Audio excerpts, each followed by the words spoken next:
আপনি কি জানেন দেবী মাতঙ্গী শুধুমাত্র জ্ঞানের দেবী নন, বরং এক গোপন শক্তির আধার, যার উপাসনা করলে পাওয়া যায় অবিশ্বাস্য তান্ত্রিক শক্তি, শত্রুর উপর নিয়ন্ত্রণ এবং বাগ্মিতার অসাধারণ ক্ষমতা। কিন্তু কেন তাকে সরস্বতীর তান্ত্রিক রূপ বলা হয়? কেন তিনি সমাজের প্রচলিত নিয়মের বাইরে? আজ আমরা জানবো দেবী মাতঙ্গীর সেই রহস্য, যা সাধারণ মানুষ জানে না। মাতঙ্গী হলেন দশ মহাবিদ্যার অন্যতম, যার শক্তি প্রচলিত ব্রাহ্মণ্য ধর্মের সীমানার বাইরে ছড়িয়ে আছে। তাকে বলা হয় উচ্ছিষ্টা চণ্ডালিনী, কারণ তিনি গ্রহণ করেন সমাজের ফেলে দেওয়া উচ্ছিষ্ট খাবার, যা হিন্দু শাস্ত্র অনুযায়ী অপবিত্র বলে বিবেচিত। কিন্তু এই অপবিত্রতা আসলে কি? এটি কি সত্যিই অশুদ্ধ, নাকি এটি এক শক্তিশালী তান্ত্রিক রহস্য? প্রচলিত বিশ্বাস অনুযায়ী দেবী মাতঙ্গীর উপাসনা করলে বাক শক্তি শক্তিশালী হয় এবং মানুষ আপনার কথায় মুগ্ধ হয়। প্রেম, ক্ষমতা ও আকর্ষণ শক্তি কয়েক গুণ বৃদ্ধি পায়। শত্রুরা আপনার বশে চলে আসে এবং আপনার জীবনে আসে অসীম সমৃদ্ধি। জীবনে বিশেষ সাফল্য ও তন্ত্র সাধনায় অলৌকিক শক্তির অধিকারী হওয়া যায়। এমনকি অনেক তান্ত্রিক বিশ্বাস করেন দেবী মাতঙ্গীর গোপন মন্ত্র জানা থাকলে যে কোনো কঠিন পরিস্থিতিকে নিজের পক্ষে ঘুরিয়ে নেওয়া সম্ভব। কিন্তু মাতঙ্গী শুধুই কি শক্তির দেবী, নাকি তার মধ্যে লুকিয়ে আছে এক রহস্যময় জগতের প্রবেশদ্বার? শুধুমাত্র নির্বাচিত কিছু সাধকরাই কি তার প্রকৃত শক্তির অধিকারী হতে পারেন?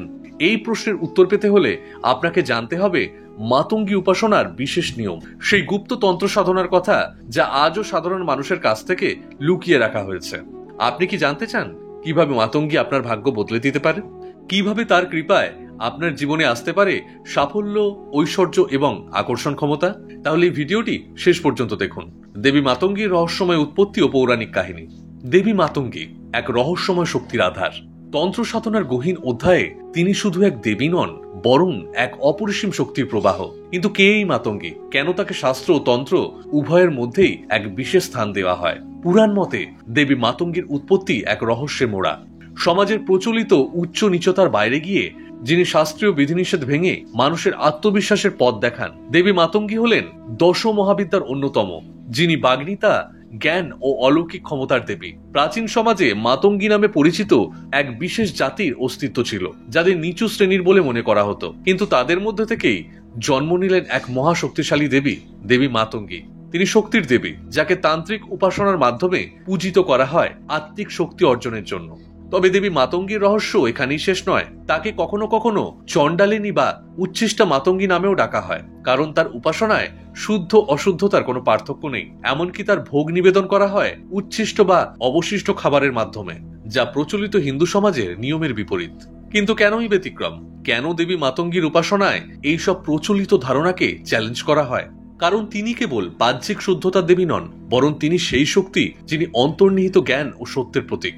তন্ত্রশাস্ত্র বলে দেবী মাতঙ্গীর কৃপা যার উপর বর্ষিত হয়, তার বাক শক্তি, সঙ্গীত প্রতিভা, জ্ঞান ও শত্রু নিয়ন্ত্রণের ক্ষমতা বৃদ্ধি পায়। বিশেষ করে শিল্পী, লেখক ও সাধকেরা দেবী মাতঙ্গীর বিশেষ কৃপা প্রাপ্ত হন। তাহলে কি দেবী মাতঙ্গী শুধুই তান্ত্রিকদের দেবী? না, তিনি সেই শক্তি যিনি আপনার ভেতরে লুকিয়ে থাকা সম্ভাবনাকে জাগিয়ে তুলতে পারেন, আপনার জীবনের প্রতিটি বাধাকে সরিয়ে সামনে এগিয়ে যেতে সাহায্য করতে পারেন। তাই যদি আপনি আত্মোন্নতি, সাফল্য ও অলৌকিক শক্তির সন্ধানে থাকেন, তবে দেবী মাতঙ্গীর উপাসনা আপনার পথপ্রদর্শক হতে পারে। মাতঙ্গীর তন্ত্র সাধনা, শক্তির গূঢ় পথ। তান্ত্রিকরা বিশ্বাস করেন মাতঙ্গী সাধনার মাধ্যমে পাওয়া যায় সেই শক্তি যা মৃত্যুকে জয় করতে পারে। এই সাধনা তাদের দেয় অলৌকিক ক্ষমতা, মনের ওপর নিয়ন্ত্রণ এবং বাস্তব জগতের সীমাবদ্ধতাকে অতিক্রম করার ক্ষমতা। কিন্তু কিভাবে লাভ করা যায় দেবী মাতঙ্গীর কৃপা? একমাত্র তপস্যা, কঠোর উপাসনা এবং গোপন মন্ত্রজপের মাধ্যমে। সাধকের অন্তরের নিবেদনই তাকে দেবীর কৃপাধারা প্রবাহিত করতে সাহায্য করে। তবে এই পথ কিন্তু সহজ নয়। মাতঙ্গী সাধনা এক তন্ত্র সাধনার অতি গোপন এবং প্রভাবশালী অধ্যায়। এখানে যে প্রবেশ করবে তাকে হতে হবে ধৈর্যশীল, নির্ভীক এবং আত্মনিয়ন্ত্রণের সক্ষম। কারণ এই সাধনায় একবার প্রবেশ করলে আর ফিরে আসার পথ নেই। তন্ত্র গ্রন্থগুলিতে বলা হয় মাতঙ্গী উপাসনা সাধকের মধ্যে সৃষ্টি করে এক অভূতপূর্ব শক্তির সঞ্চার। শত্রুকে জয় করা, মনোবাসনা পূরণ করা, এমনকি ভবিষ্যৎ দর্শনের ক্ষমতাও লাভ করা সম্ভব হয় এই সাধনার মাধ্যমে। মাতঙ্গীর মন্ত্রের গভীর ব্যাখ্যা ও প্রভাব। 1. মাতঙ্গীর মন্ত্রজপের মাধ্যমে সাধক ধীরে ধীরে উচ্চতর আধ্যাত্মিক অবস্থানে পৌঁছান। তার মনের অস্থিরতা দূর হয়, গভীর ধ্যানের শক্তি বৃদ্ধি পায় এবং তন্ত্র সাধনার মূল রহস্য তার সামনে উন্মোচিত হয়। কিছু নির্দিষ্ট বিধিনিষেধ মেনে চললে দেবী মাতঙ্গীর কৃপা লাভ করা সম্ভব হয়, যা সাধককে বিভিন্ন অলৌকিক শক্তি ও সিদ্ধির অধিকারী করে। 2. মাতঙ্গী মূলত বাকশক্তির অধিষ্ঠাত্রী দেবী। তার মন্ত্রে সাধনা করলে বাকসিদ্ধি লাভ করা যায়, যার ফলে যে কোনো ব্যক্তি সহজেই তার কথা ও চিন্তার দ্বারা অন্যকে প্রভাবিত করতে সক্ষম হয়। এটি বিশেষত রাজনৈতিক নেতা, শিক্ষক, বক্তা, আইনজীবী, ব্যবসায়ী ও তন্ত্র সাধকদের জন্য অত্যন্ত কার্যকরী। এই মন্ত্রের প্রভাবে সাধকের কণ্ঠস্বর অত্যন্ত চৌম্বকীয় হয়ে ওঠে এবং তার কথার মধ্যে এক অলৌকিক শক্তি জন্ম নেয়। মাতঙ্গীর মন্ত্রের নিয়মিত জপ করলে মনে স্থিরতা ও শুদ্ধতা বৃদ্ধি পায়। এতে অসংকোচভাবে সিদ্ধান্ত নেওয়ার ক্ষমতা বৃদ্ধি পায়, চিন্তা শক্তি উন্নত হয়, স্মৃতিশক্তি বাড়ে এবং জ্ঞানের গভীরতা বৃদ্ধি পায়। এটি এমন ব্যক্তিদের জন্য বিশেষ উপকারী যারা উচ্চশিক্ষা, গবেষণা, শিল্প বা সাহিত্য চর্চার সঙ্গে যুক্ত। মাতঙ্গীর মন্ত্রের এক বিশেষ প্রভাব হলো এটি কুণ্ডলিনী শক্তির জাগরণ ঘটাতে পারে। যারা তন্ত্র সাধনার গভীরে যেতে চান তাদের জন্য এটি অত্যন্ত গুরুত্বপূর্ণ। এই মন্ত্র সাধকের মূলাধার চক্র থেকে সহস্রার চক্র পর্যন্ত শক্তিকে প্রবাহিত করতে সাহায্য করে। ফলস্বরূপ সে দৈহিক, মানসিক ও আত্মিক শক্তির এক অদ্ভুত সমন্বয় অনুভব করেন। এই মন্ত্রের সাধনার ফলে নেতিবাচক শক্তির বাধা দূর হয়, জীবনে শান্তি ও সাফল্য আসে।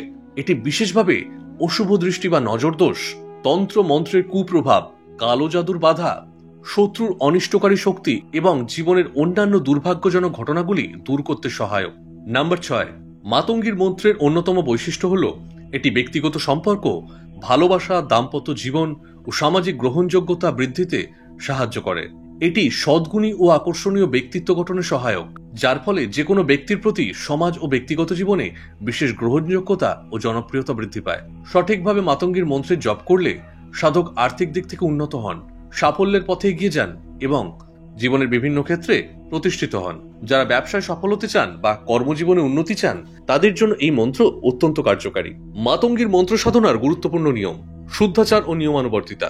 মাতঙ্গী দেবী অত্যন্ত গোপন ও শক্তিশালী, তাই তার মন্ত্রে জপ করতে হলে শারীরিক ও মানসিক শুদ্ধতা বজায় রাখা আবশ্যক।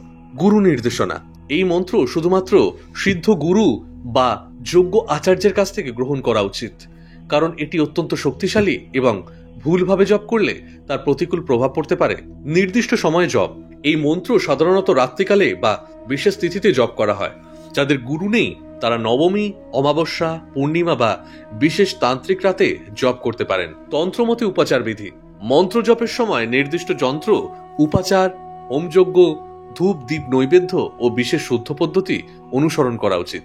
মাতঙ্গীর গোপন মন্ত্র এক অতিপ্রাকৃত শক্তির আধার, যা শুধুমাত্র উপযুক্ত সাধক বা সিদ্ধ পুরুষের জন্য কার্যকরী। এটি সাধকদের জীবনের প্রতিটি ক্ষেত্রে দিক নির্দেশনা প্রদান করতে পারে, তাকে অতিমানবীয় ক্ষমতার অধিকারী করতে পারে এবং তার মধ্যে এক অলৌকিক শক্তির সৃষ্টি করতে পারে। শ্মশান সাধনা ও মাতঙ্গী। মৃত্যুর দেবী না মুক্তির প্রতীক? মাতঙ্গী দেবী হলেন দশ মহাবিদ্যার মধ্যে নবম মহাবিদ্যা, যিনি মূল জ্ঞান, বাকসিদ্ধি, তন্ত্রবিদ্যা ও অন্তর্দৃষ্টি প্রদানকারী দেবী হিসেবে পরিচিত। তার সাধনার অন্যতম গূঢ় ও রহস্যময় অংশ হল শ্মশান সাধনা। এই সাধনা শুধু তান্ত্রিক বা সিদ্ধ পুরুষদের জন্য নয়, বরং যারা আধ্যাত্মিক মুক্তি ও চরম জ্ঞান লাভ করতে চান তাদের জন্য এটি গুরুত্বপূর্ণ। অনেকে মাতঙ্গী দেবীকে মৃত্যুর দেবী হিসেবে দেখে থাকেন, কারণ তার পূজা ও সাধনা বেশিরভাগ ক্ষেত্রেই শ্মশান, নির্জন বনাঞ্চল, গভীর রাত ও তান্ত্রিক বিধিনিষেধের মধ্যে সম্পন্ন হয়। তবে গভীরভাবে বিচার করলে দেখা যায় তিনি শুধুমাত্র মৃত্যুর দেবী নন, বরং প্রকৃত মুক্তির প্রতীক। তার সাধনার মূল লক্ষ্য হল মৃত্যু ভয় দূর করে জীবনের সত্য উপলব্ধি করা এবং আত্মিক মুক্তি লাভ করা। শ্মশান সাধনা কেন এটি মাতঙ্গীর উপাসনার এক গুরুত্বপূর্ণ অংশ? শ্মশান হলো এক অদ্ভুত স্থান যেখানে জীবন ও মৃত্যুর কোনো পার্থক্য থাকে না। সেখানে মহান সমাপ্তি ও নতুন সূচনার চিরন্তন চক্র বিদ্যমান। শ্মশান সাধকেরা বিশ্বাস করেন যে শ্মশানস্থলে মৃত্যুকে প্রত্যক্ষ করলেই জীবনের সত্য উপলব্ধি করা সম্ভব। মাতঙ্গীর উপাসকগণ শ্মশানকে এক শক্তির কেন্দ্রস্থল হিসেবে গ্রহণ করেন, যেখানে মোহ মায়ার বন্ধন ভেঙে প্রকৃত আত্মসত্য উপলব্ধি করা যায়। তারা মৃত্যুকে ভয় নয়, বরং সত্য মুক্তির দোরগোড়া হিসেবে দেখে। শ্মশান সাধনার মাধ্যমে সাধক তার মনের সমস্ত ভয়, মোহ ও ইন্দ্রিয় সূক্ষ্মে অতিক্রম করে এক চরম জ্ঞান অর্জন করেন। মাতঙ্গী দেবীর এক বিশেষ দিক হলো তিনি কেবল শাস্ত্রীয় জ্ঞানের দেবী নন, বরং গূঢ়তন্ত্র ও অন্তর্দৃষ্টির দেবী। যখন কেউ শ্মশানে বসে তার সাধনা করেন তখন তিনি মৃত্যুর অনিবার্যতা উপলব্ধি করেন এবং মায়ার বাঁধন থেকে মুক্ত হন। এতে তার মানসিক ও আধ্যাত্মিক উন্নতি ঘটে এবং জীবনের প্রকৃত উদ্দেশ্য উপলব্ধি হয়। তন্ত্রমতে শ্মশান হলো এক বিশেষ শক্তির ক্ষেত্র, যেখানে অশুভ শক্তি, আত্মা ও প্রেতের প্রভাব বেশি। এখানে সাধনা করা সহজ নয়, তবে সফল হলে অবিশ্বাস্য অলৌকিক ক্ষমতা অর্জন করা সম্ভব। মাতঙ্গী সাধনার মাধ্যমে সাধক বাকসিদ্ধি, আকর্ষণ ক্ষমতা, ভবিষ্যৎবাণী শক্তি ও তান্ত্রিক ক্ষমতা লাভ করেন। শ্মশান সাধনায় বসে তিনি যখন মাতঙ্গী মন্ত্র জপ করেন, তখন তার অন্তরের সমস্ত ভয় দূর হয়ে এক অনির্বচনীয় শক্তির সঞ্চার হয়। তন্ত্র সাধকরা বলেন, মৃত্যু মানে ধ্বংস নয়, এটি একটি নতুন দিগন্তে প্রবেশের পথ মাত্র। এই কারণে মাতঙ্গী শ্মশান সাধকরা মৃত্যুকে ভয়ের বস্তু নয়, বরং এক মুক্তির দরজা হিসেবে দেখেন। তন্ত্রমতে যে ব্যক্তি জীবনের মোহ থেকে মুক্ত হতে পারে, সেই প্রকৃত অর্থে মুক্ত আত্মা। এই মুক্তি মাতঙ্গীর মূল দান এবং এই মুক্তির অন্যতম মাধ্যম হল শ্মশান সাধনা। তান্ত্রিক যোগমতে মাতঙ্গী সাধনার মাধ্যমে সাধক এক বিশেষ স্তরে পৌঁছালে দেবীর দর্শন লাভ করেন। তবে এটি সহজ নয়। সাধক যখন গভীর ধ্যান ও মন্ত্র জপ করেন, তখন তার শরীরে এক শক্তি প্রবাহিত হয়, যা তাকে মাতঙ্গীর সঙ্গে সংযুক্ত করে। মাতঙ্গীর মন্ত্র অত্যন্ত শক্তিশালী ও গোপনীয়, যা উচ্চারণ করলে এক অলৌকিক পরিবেশ সৃষ্টি হয়। দেবীর কৃপায় সাধকের মধ্যে আধ্যাত্মিক শক্তি জাগ্রত হয় এবং সে অদৃশ্য জগতের সঙ্গে সংযোগ স্থাপন করতে পারে। যদি সাধক এই শক্তিকে নিয়ন্ত্রণ করতে সক্ষম হন, তবে তিনি মাতঙ্গী দেবীর দর্শন লাভ করতে পারেন এবং তার থেকে অতিপ্রাকৃত শক্তির বর পেতে পারেন। মাতঙ্গী দেবীর রং ও তার আধ্যাত্মিক তাৎপর্য। মাতঙ্গী দেবীকে সাধারণত নীল বর্ণ রূপে কল্পনা করা হয়। এই নীল রং কেবল তার দৈহিক রূপের বৈশিষ্ট্য নয়, বরং এটি এক গভীর আধ্যাত্মিক শক্তির প্রতীক। তন্ত্রশাস্ত্রে রঙের ব্যাখ্যা বিশেষভাবে গুরুত্বপূর্ণ, কারণ প্রতিটি রঙের পেছনে এক গূঢ় তাত্ত্বিক ব্যাখ্যা রয়েছে। নীল রং সাধারণত অসীমতা, গভীরতা এবং আধ্যাত্মিক শক্তির প্রকাশক। মাতঙ্গী দেবীর নীলবর্ণ রূপ তার অসীম শক্তি, জ্ঞান ও তত্ত্বের গভীরতা প্রকাশ করে। নীল রঙের মাধ্যমে তিনি বিরাট ও অসীম শক্তির আধার, গভীর তন্ত্র শক্তির অধিকারিণী, রহস্যময় ও গুপ্ত জ্ঞানবাহী দেবী। এই রঙের মাধ্যমে সাধকরা তার অন্তর্নিহিত শক্তি উপলব্ধি করতে পারেন এবং গভীর ধ্যানের মাধ্যমে তার তেজস্বী শক্তির সঙ্গে সংযুক্ত হতে পারেন। কিন্তু যদি কেউ এই শক্তির অপব্যবহার করেন, তাহলে এই আশীর্বাদই অভিশাপে পরিণত হয়। এটি তন্ত্রশাস্ত্রের এক গুরুত্বপূর্ণ নীতি, যা বলে যে শক্তি সৃষ্টি করতে পারে, সেই শক্তি ধ্বংসও করতে পারে। শুদ্ধ চিত্তে মাতঙ্গীর কৃপা লাভ করলে তা আধ্যাত্মিক উন্নতি দেয়, কিন্তু স্বার্থপরতা বা কুচিন্তার মাধ্যমে ব্যবহার করলে তা ধ্বংস ডেকে আনে। এই কারণেই মাতঙ্গী দেবীর কৃপা দুই প্রকার: আশীর্বাদ, যা একজন সৎ এবং যোগ্য সাধকের জন্য কল্যাণকর; অভিশাপ, যা একজন অসৎ বা আত্মস্বার্থপর মানুষের জন্য ধ্বংসাত্মক। এখন এই দ্বৈত প্রকৃতির ব্যাখ্যা বিস্তারিতভাবে দেওয়া হলো। নাম্বার 1, মাতঙ্গীর আশীর্বাদ। জ্ঞান, শক্তি ও সিদ্ধি। মাতঙ্গী দেবীর কৃপা লাভ করলে সাধক বাকসিদ্ধি অর্জন করলে তার কথার মাধ্যমে সত্য প্রকাশিত হয়। যিনি তন্ত্র গুপ্তজ্ঞানের অধিকারী হন, তিনি যে কোনো গূঢ় বিদ্যার রহস্য বুঝতে পারেন। যিনি পরম আধ্যাত্মিক ও শক্তির সংস্পর্শ পান, যা তাকে সংসার ও মোহমায়া থেকে মুক্তি দেয়। কর্ম, অর্থ, মানসিক শান্তি ও আত্মোপলব্ধি লাভ করেন।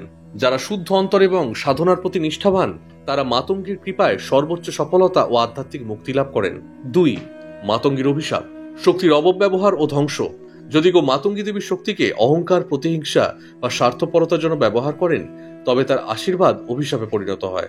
এই শক্তির অপব্যবহারের ফলে সাধকের শক্তি হ্রাস পায় এবং তিনি ভ্রান্তির শিকার হন। জীবনে অশান্তি, বিপর্যয় ও কষ্ট নেমে আসে। দেবীর অসন্তোষে মানসিক ভারসাম্য নষ্ট হয়, শারীরিক ও আর্থিক ক্ষতি হতে পারে। যে কারণেই তন্ত্রশাস্ত্রে সতর্ক করা হয় যেন কেউ লোভ, অহংকার বা কোনো নেতিবাচক উদ্দেশ্যে এই শক্তিকে ব্যবহার না করেন। মাতঙ্গীর বাহন, অস্ত্র ও প্রতীকগুলির গুপ্ত তাৎপর্য। মাতঙ্গীর বাহন হলো গাধা, যা অন্য দেবদেবীদের বাহনের তুলনায় তুলনামূলকভাবে কম প্রচলিত এবং ব্যতিক্রমী। এটি তার শক্তি ও তন্ত্রের গভীরতার প্রতীক। গাধার প্রতীকী অর্থ নিম্নবর্গীয় চেতনাকে উচ্চতর আধ্যাত্মিক স্তরে উন্নীত করা। গাধাকে সাধারণত এক সাধারণ প্রাণী মনে করা হয়, কিন্তু মাতঙ্গী এটিকে বাহন হিসেবে গ্রহণ করেছেন। এর মাধ্যমে তিনি বোঝান যে কেউ তার শক্তি লাভ করতে পারে, যদি সে যথাযথ সাধনা করে, সহনশীলতা ও অধ্যবসায়। গাধা তার ধৈর্য ও শক্তির মাধ্যমে পরিচিত। মাতঙ্গীর সাধনায় এই গুণাবলী প্রয়োজনীয়। অজ্ঞানতার বিনাশ ও জ্ঞান প্রাপ্তি। গাধাকে সাধারণত মূর্খতা ও অজ্ঞতার প্রতীক হিসেবে ধরা হয়, কিন্তু মাতঙ্গীর বাহন হয়ে এটি অজ্ঞতা থেকে জ্ঞান লাভের রূপক হয়ে ওঠে। মাতঙ্গীর অস্ত্র ও তাদের গুপ্ত শক্তি। মাতঙ্গীর হাতে একাধিক শক্তিশালী অস্ত্র রয়েছে, যা তার অসুর নিধন, শক্তির সংরক্ষণ এবং আধ্যাত্মিক জগতের রহস্য বোঝায়। তার অস্ত্রগুলোর মধ্যে রয়েছে ত্রিশূল, খুড়ি, রক্তবিন্দু এবং অন্যান্য তান্ত্রিক প্রতীক। নাম্বার 1, ত্রিশূল। শক্তির ত্রিমূর্তি। ত্রিশূল হলো তিনটি শক্তির প্রতীক: সৃষ্টি ব্রহ্মা, নতুন জীবনের সূচনা এবং জ্ঞান লাভ; স্থিতি বিষ্ণু, শক্তির ভারসাম্য রক্ষা ও সংরক্ষণ; বিনাশ শিব, সকল অন্ধকার ও বাধার বিনাশ যা শুদ্ধির জন্য প্রয়োজনীয়। এটি বোঝায় যে মাতঙ্গী তন্ত্রের মাধ্যমে এই তিনটে শক্তিকে একত্রিত করেন এবং ভক্তদের আধ্যাত্মিক মুক্তির পথ দেখান। নাম্বার 2, রক্তবিন্দু, জীবন ও মৃত্যুর শক্তি। মাতঙ্গীর রক্তবিন্দু প্রাণ শক্তির প্রতীক, যা জীবন ও মৃত্যুর সংযোগ স্থাপন করে। এটি বোঝায় যে জীবন এবং মৃত্যু আলাদা কিছু নয়, বরং একে অপরের পরিপূরক। নাম্বার 3, খুঁড়ি, অন্ধকার বিনাশের প্রতীক। খুঁড়ি বা ধারালো অস্ত্র অজ্ঞতা ও মায়ার বন্ধন কাটার প্রতীক। এটি শত্রু বিনাশের অস্ত্র হিসেবেও ব্যবহৃত হয়, যা আভ্যন্তরীণ ও বাহ্যিক বাধাকে ধ্বংস করে এবং আত্মোন্নতির পথ সুগম করে। মাতঙ্গীর অন্যান্য প্রতীক ও তাদের তাৎপর্য: নীল বা সবুজ বর্ণ, এটি রহস্যময়তা ও তান্ত্রিক শক্তির প্রতীক। নীল রং শূন্যতার প্রতীক, যা তাকে সরস্বতীর এক তান্ত্রিক রূপ হিসেবে তুলে ধরে। মাথায় অগ্নিশিখা বা জ্যোতি, এটি দৈব শক্তি ও সিদ্ধির চিহ্ন, যা তার অমোঘ শক্তির ইঙ্গিত দেয়। মন্ত্রময় জিহ্বা ও বাক শক্তি, এটি বোঝায় যে মাতঙ্গীর কৃপায় বাক সিদ্ধি ও সঙ্গীতের শক্তি অর্জন করা সম্ভব। আজ আমরা মাতঙ্গী দেবীর রহস্যময় শক্তি, তন্ত্র সাধনা এবং তার দীক্ষা স্তর সম্পর্কে আলোচনা করলাম, কিন্তু জানার শেষ নেই। প্রতিটি সাধনা, প্রতিটি মন্ত্র এক নতুন দ্বার উন্মোচন করে। আর এমন আরো আকর্ষণীয় ভিডিও পেতে চ্যানেলটি সাবস্ক্রাইব করুন, ভিডিওটি লাইক করুন এবং আপনার বন্ধুদের সঙ্গেও শেয়ার করুন। আপনার মতামত ও প্রশ্ন কমেন্টে জানান। আপনার প্রতিক্রিয়া আমাদের কাছে গুরুত্বপূর্ণ। ভালো থাকুন, সুস্থ থাকুন।